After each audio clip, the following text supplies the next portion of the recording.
ভারতের জমিনে 2002 সালে 26 মাঘ 8 ফেব্রুয়ারি 12 বছর প্রোগ্রাম করছি ভারতের জমিনে।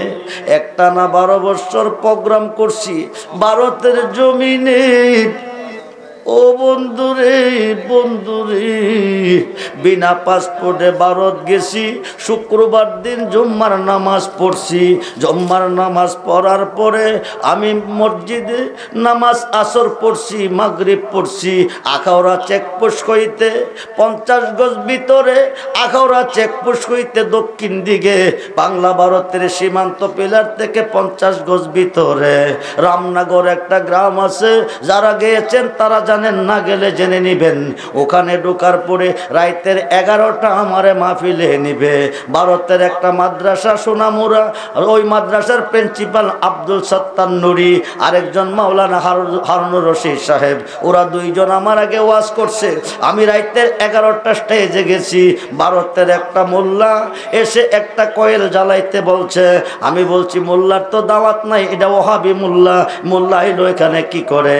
আমি কইলাম বাতি কি জ্বালাবে? কয়েল জ্বালাবো। মোল্লা দেখার পরে আমার সন্দেহ জেগেছে, নিশ্চয়ই কোনো ষড়যন্ত্র করেছে। আমার বিরুদ্ধে 4টা ডিটেনশন কেস লাগাইছে। হাইকায় আমি ভারতে গিয়ে নবীজির গুণগান গাই, আল্লাহর অলি গুণগান গাই। এই গান যেন গাইতে না পারি, যাইতে যেন না পারি। 1 নম্বরে কেস দিছে সারা বিশ্ব ওসামা বিন লাদেনকে নিয়ে বিশ্ব গরম।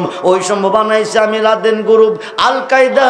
2 নম্বরে 2002 সালের ঘটনা, ভারত পাকিস্তানের বিরুদ্ধে, পাকিস্তান ভারতের বিরুদ্ধে কাশ্মীর নিয়ে লক্ষ লক্ষ সৈন্য মোতায়েন। কোন সময় যুদ্ধ লাগে গেছে, ওই সময় বানাইছে আমারে পাকিস্তানি আইএসআর। 3 নম্বরে বানাইছে ভারতের জমিনে আল কায়দা ট্রেনিং দিতেছি, ভারতের মুসলমানকে তালেবান ট্রেনিং দিতেছি, ভারতের মুসলমানকে আল কায়দা বানাইতেছি।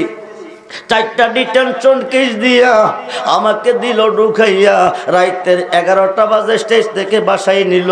ওখান থেকে পুলিশ গ্রেপ্তার করে। আখাউড়া চেকপোস্ট হইতে উত্তর পূর্ব দিকে লঙ্কামোড়া একটা হেডকোয়ার্টার আছে। ওখানে রাইতের 11টার পরে আমাকে গ্রেপ্তার করে নিয়ে যাই। সারা রাত্র ওইখানে রাখলো। পরের দিন ভারতের এমন কোনো অফিসার নাই, আসে নাই রে বন্ধু। তারা বলছে আল কায়দা লাদেন ধরা খাইছে। ভারতের অফিসাররা দলে দলে গাড়ি নিয়ে আসতেছে। হযরতে বেলাল ইসলাম গ্রহণ করার পরে ওনার উপরে উমাইয়া যেই ধরনের নির্যাতন করেছে, ওই ধরনের অবিচার, তারা ওই ধরনের পরীক্ষা আমার উপরে চালাইছে। বন্ধু গভীর মনোযোগ। ওখান থেকে আমাকে সারাদিন রাখলো। রাইতের 10টা কোতোয়ালি থানাতে চালান করলো। ওখানে রাত্র কাটাইলাম। পরের দিন আমাকে কুড়ে নিল। ওখান থেকে 5 দিনের রিমান্ডটা আবার থানায় আনলো। 5 দিনের রিমান্ড শেষ হওয়ার পরে আমি যেই দিন আবার কোর্টে যাই, ওখান থেকে 7 দিনের হাজত মুজত হয়ে গেল। 7 দিনের হাজতে আমাকে আবার আনলো। আমি বলছিলাম মান্ত সুদম তুমান সুদি মান্তান সুদম তুজা সুদি তাকাস না ওদবাদ আজি মান্দি গরম তাদি ঘুরি।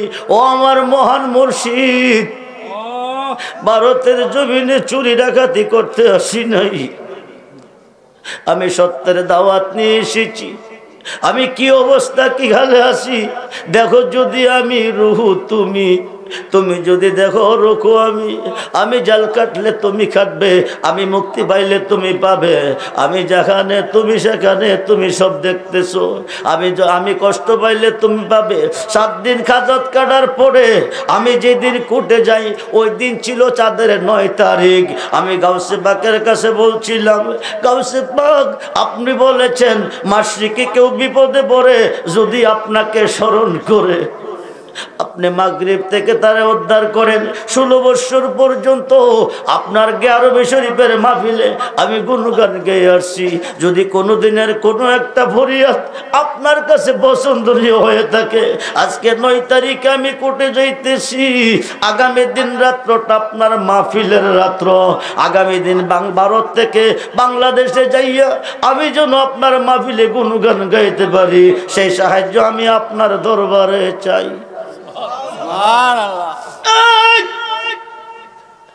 আল্লাহর কোর্টে আমি দরখাস্ত রাখি নাই, গাউসে পাকের কোর্টে রেখেছি। গাউসুল আজম তারে কই, সর্বক্ষমতার মালিক যিনি, যার কাছে চাইলে নিজে দিতে পারে তিনি আব্দুল কাদের জিলানী। আমি দরখাস্ত চিপ বিকাল 5টা যখন এজলাসে গেছি, ভারতের হিন্দু কিরটা হাসতেছে আর বলতেছে আব্দুর রহমান সাহেব আজকে দেশে চলে যাবে।